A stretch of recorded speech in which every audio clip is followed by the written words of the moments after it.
Today I want to talk about motivation in video games, why we play or don't play games, and what people often mean when they say things like, this game lacks content, it needs more content before I'll go back and play it again. Now this is mainly going to be about Elite Dangerous, but it extends rather nicely to a lot of other games, especially massive multiplayer online games. I'm sure you can probably relate some of these points to whatever game you happen to be playing.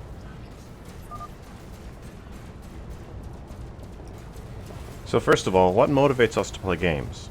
Well, right off the bat there's the novelty, something new and exciting that you've never seen before, that captures you and pulls you in and you just want to see everything there is to see, but sooner or later the novelty wears off, and then you're left with something else has to keep you there.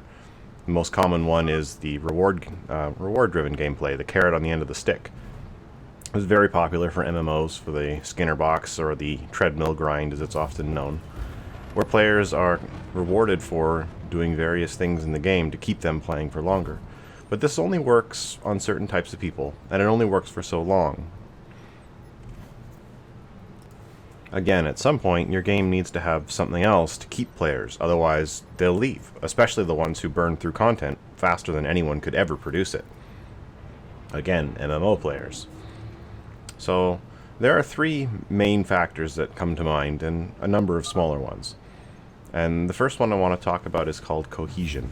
This is the ability to make different mechanics in the game, different activities, link together and feel connected in some way. Now look at Elite Dangerous and ask yourself, is the power play update, the whole power play mechanic, does it feel like it's connected to the rest of the game world? Chances are you're going to say no, it really doesn't. It doesn't have a huge bearing on the rest of the game. A player who isn't subscribed to one of the power play factions largely isn't aware that power play exists and isn't affected by it, other than a few small passive bonuses here and there. Another one is the CQC, the Close Quarters Championship. Now this is an arena shooter mode for Elite Dangerous that isn't part of the main game at all. The only way in is from a separate main menu option. So when you load up Elite Dangerous, what comes to mind? You think, oh, I want to play some CQC, some Close Quarter Championship, because it's fun and I enjoy it, and I think it would be a good way to spend my time. And then you remember that it doesn't tie into the main game at all, so whatever goals you had, whatever you were working on, whatever ship you were trying to unlock or place you were trying to reach, you're not going to get anything towards that by playing CQC. So there goes the reward-driven motivation right away. But it goes beyond that. It also loses the appeal for players who are attached to their ships or to their character, to their progress, to whatever. And it doesn't feel like they're playing the same game. It feels like something totally different, and it's very easy to lose motivation to play something like that. When Power Play was first announced, a lot of people were hoping that it would add cohesion, that it would give you the motivation to tie various things together and make you feel like what you did mattered. And that leads me into my second major factor, and that's agency.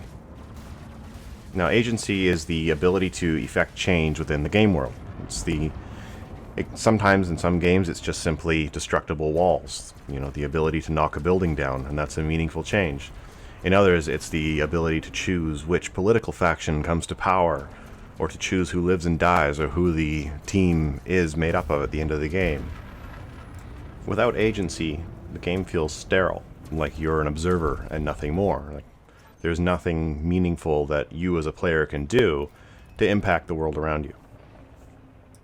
And you see this a lot in Elite Dangerous, for example, by spending hours and hours and hours hunting pirates in the same star system for days on end.